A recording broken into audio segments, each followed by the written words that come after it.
Honda 650R के काफ़ी सारे अच्छा रिस्पांस मिलने के बाद मैं फिर से एक बार Honda बिग विंग्स के शोरूम में आ गया हूँ जो कोलकाता में है।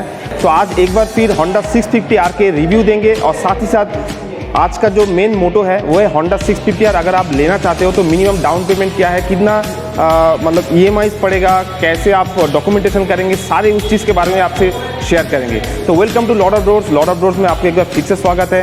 आज Honda 650R के फिनेंस स्कीम के बारे में आपको जानकारी देंगे।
तो आज Honda 650R के रिव्यूज़ और साथ ही साथ फिनेंस स्कीम जानने के लिए हमारे साथ विश्वजीत भाई है।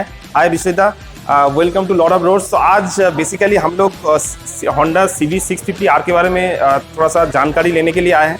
तो मेरे व्यूअर्स को बताइए, अगर कोई ये बाइक लेना चाहते हैं तो मतलब फिनेंस स्कीम क्या होगा, कितना डाउन पेमेंट करना पड़ेगा, ये सब। तो उससे पहले मैं एक रिक्वेस्ट करूंगा कि जो एक Honda CV 650R के बारे में थोड़ा सा एक जो डिटेल्स है, एक छोटा सा डिटेल्स आप दे दीजिए, फिर उसके बाद हम लोग फिनेंस स्कीम में आएंगे।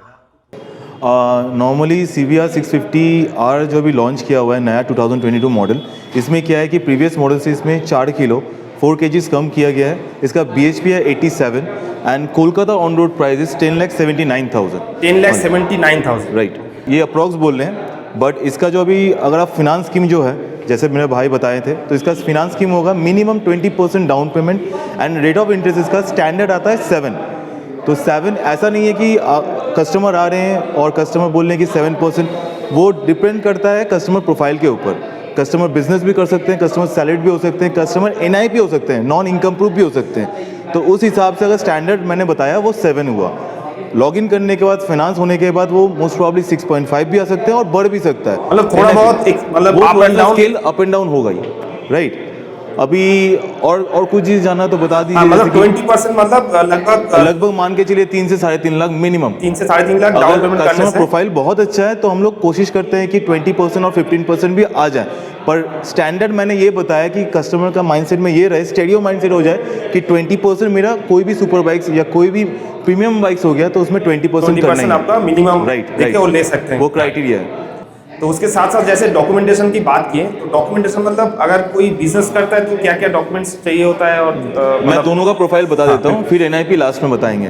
तो दोनों का अगर मान के चलिए बिजनेस है, भाई का जैसे बिजनेस है तो भाई जो बिजनेस करते हैं उनका IT फाइल मैंडेट होता है। IT फाइल, उसके बाद उनका जो नीडी डॉक्यूमेंट्स है जो 4 डॉक्यूमेंट्स रहते हैं कि पैन कार्ड, वोटर कार्ड, आधार कार्ड और ड्राइविंग लाइसेंस, मतलब KYC जो बोलते हैं, KYC राइट। ये केवल 4 चीज़ मेरे को चाहिए।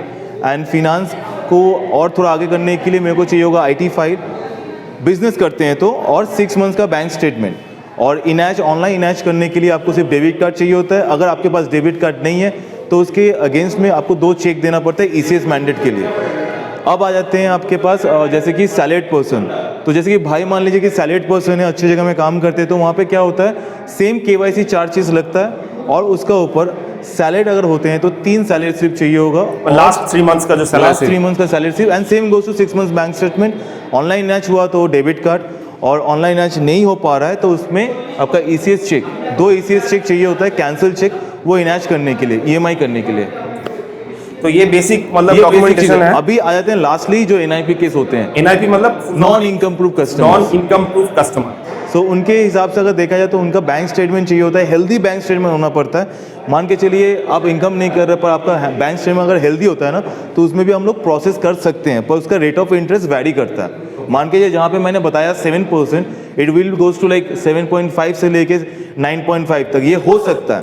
मतलब जैसे मतलब उनका कोई इनकम प्रूफ नहीं है, इस हिसाब से थोड़ा सा जो मतलब इंटरेस्ट रेट में थोड़ा सा फ्लैक्चुएट करेगा। और एक चीज़ बताता हूँ, इसमें प्रोसेसिंग जो होता है, एक प्रोसेसिंग टाइम भी होता है। तो बहुत सारे फिनांसर ऐसे हैं कि एक दिन में भी फाइनेंस हो सकता है, बहुत सारे ऐसे भी होते हैं कि रेट ऑफ इंटरेस्ट घटाने के लिए उसका प्रोसेसिंग टाइम भी बढ़ा रहता है।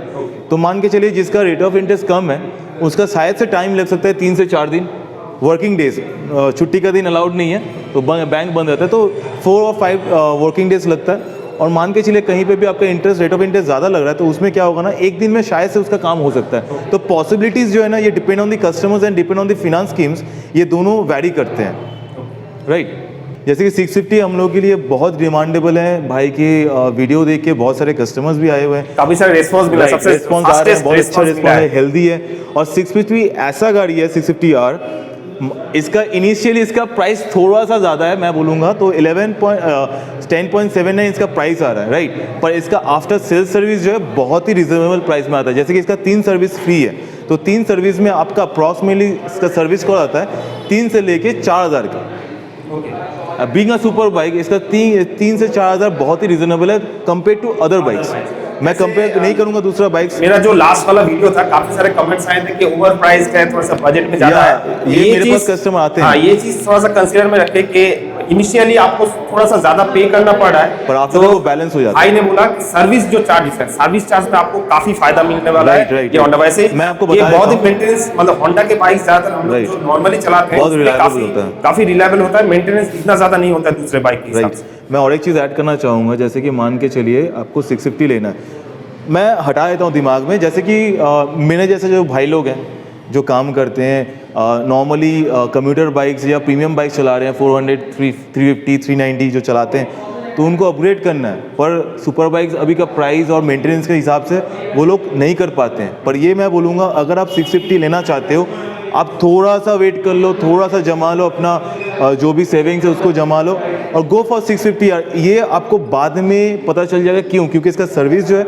इसका सर्विस बहुत ही रिलायबल है, इसका सर्विस कॉस्ट भी बहुत कम आता है कंपेयर टू अदर बाइक्स। आप रख सकते हो, ये बाइक को चला सकते हो डे टू डे, इसका माइलेज भी अप्रॉक्सीमेटली 20-25 आ जाता है। अगर आप इसको ड्रैग करोगे तो ये थोड़ा सा गिरेगा, पर हाँ ये बहुत ही रिलायबल है इंजन का हिसाब से। तो ये बाइक लेने के लिए थोड़ा सा शोरूम का कांटेक्ट डिटेल्स थोड़ा सा बता दीजिए। वैसे तो डिस्क्रिप्शन में मैं दे दूंगा कहाँ से आप ये बाइक देखिए। मैं आपको एड्रेस बताता हूँ, बहुत सिंपल सा एड्रेस है, थोड़ा सा प्रॉब्लम हुआ गूगल नेविगेशन के लिए। 207 AJC बोस रोड, ये नियर बाई है। आप मेरा दायां तरफ, अगर मैं शोरूम की तरफ खड़ा हूँ तो मेरा दायां तरफ बिजनेस टावर आएगा और मेरा लेफ्ट हैंड साइड में त्रिमूर्ति पेट्रोल पंप जो शेक्सपियर सरोनी का क्रॉसिंग है उसका एंट्रेंस आता है। और मेरा बगल में just right beside my showroom Jawa का शोरूम है। थोड़ा सा एक चीज़ बताऊंगा कि टेस्ट राइड के लिए, अगर आप टेस्ट राइड करना चाहते हो 650 के लिए, अभी थोड़ा सा मेरे पास टेस्ट राइड व्हीकल अभी अवेलेबल हुआ नहीं है। अगर हो जाता है तो मैं एज सुन एज पॉसिबल वो भी स्टार्ट करवा दूंगा। और सबसे पहले टेस्ट ड्राइव मैं लूंगा और आपसे शेयर करूंगा कि 650 का टेस्ट ड्राइव लेके कैसा फीलिंग्स आता है, क्या अलग से वो अलग से वीडियो बन जाएगा, राइट। वो मैं करवा दूंगा। और हाँ, और एक चीज़ मैंडेट करवा देता हूँ, बहुत कस्टमर्स आते हैं, ऐसा भी होता है, ये थोड़ा आउट ऑफ सिलेबस का बात है, पर टेस्ट राइड रिलेटेड बात कर रहा हूँ। आप अगर मेरे शोरूम पे या हमारे शोरूम पे आ रहे हो, अगर टेस्ट राइड का मन बैठा हुआ है कि टेस्ट राइड करना है, तो आप काइंडली 11 बजे से लेके 5 बजे के अंदर आइए। आपका वैलिड लाइसेंस और आपको कवर शू पहनना होगा। कवर शू में कोई भी शूज़ चलेगा, जैसे कि स्नीकर्स हो गए या लेदर शूज़ हो गया, कोई भी, पर क्रॉक्स, कीटो, स्लीपर्स में मत आइए, क्योंकि अभी नॉर्म्स बहुत ही हार्ड हो गए हैं। विदाउट लाइसेंस हम लोग कर नहीं पा रहे हैं, मायूस हो जाएंगे। आप लोग आएंगे फिर हम लोग दे नहीं पाएंगे, एक अलग सा रैपो बन जाता है। तो वो फॉर्मेलिटीज मेंटेन करना पड़ेगा, लाइसेंस करना पड़ता है, राइट। ड्रेसिंग भी आपको, जैसे आप सुपर बाइक चला रहे हो, आप जो भी ड्रेस में आ सकते हैं, कोई प्रॉब्लम नहीं है मेरा ड्रेस कोड से। पर मेरे को प्रॉब्लम है जूता से। अगर आप कवर शू रहते हैं तो आपके लिए वो सेफ्टी रहता है, तो ये चीज़ आप मैंडेट कीजिए खुद के लिए। और जो मेरा सेफ ड्राइविंग वाला वीडियो है उसका लिंक भी मैं डिस्क्रिप्शन में दे दूंगा, how to bike ride safely, वो जरूर देखना, क्योंकि सेफ्टी बहुत ही इंपॉर्टेंट जब आप बाइक चला रहे हो। और ऐसे सुपर बाइक के लिए तो डेफिनेटली एक प्रॉपर ड्रेस कोड आपको मेंटेन करना ही चाहिए, राइट। वो एक राइडिंग गियर्स आपको मेंटेन करना चाहिए। अगर आप सिटी में राइड करो ठीक है, फिर भी आप मान के चलिए ग्लव्स पहन लिए, जैकेट्स पहन लिए, गर्म है तो आप ऑल वेदर जैकेट्स पहन लीजिए। पर हाँ, थोड़ा सा मेंटेन कीजिए, क्योंकि अभी गवर्नमेंट नॉर्म्स भी बढ़ गए हैं, चार्जेस बहुत ज़्यादा जा रहा है भाई। तो चलिए ठीक है, आगे थोड़ा सा इसके बारे में जो टेक्निकल डिटेल्स है एक और वीडियो बनाया था, वो नीचे डिस्क्रिप्शन में देख लेना, और फिर से मैं अलग से वीडियो बनाऊंगा तो उसमें भी आपको सारे डिटेल्स मिल जाएगा। तो आज के लिए इतना ही। Thank you so much भाई। दूसरे बाइक के बारे में भी बात करेंगे, उसका फाइनेंस श्योर फॉर श्योर। देखिए मैंने आपको जो बताया मैं फिर से बता देता हूँ, 20% जो डाउन पेमेंट है वो ऑन रोड का हिसाब से है। कोई भी बाइक कोई भी आप फिनांस करने जा रहे हो, उसके एलिजिबल होने के लिए आपको 20% डाउन पेमेंट देना पड़ता है ऑफ ऑन रोड प्राइस। तो थैंक यू फॉर वॉचिंग। मेरे वीडियो को अगर आप पसंद करते हो तो प्लीज़ लाइक और शेयर ज़रूर करना। फिर मिलेंगे दूसरे कोई लोकेशन में दूसरा कोई सुपर बाइक के साथ। तब तक के लिए सेफ ड्राइव सेफ लाइफ।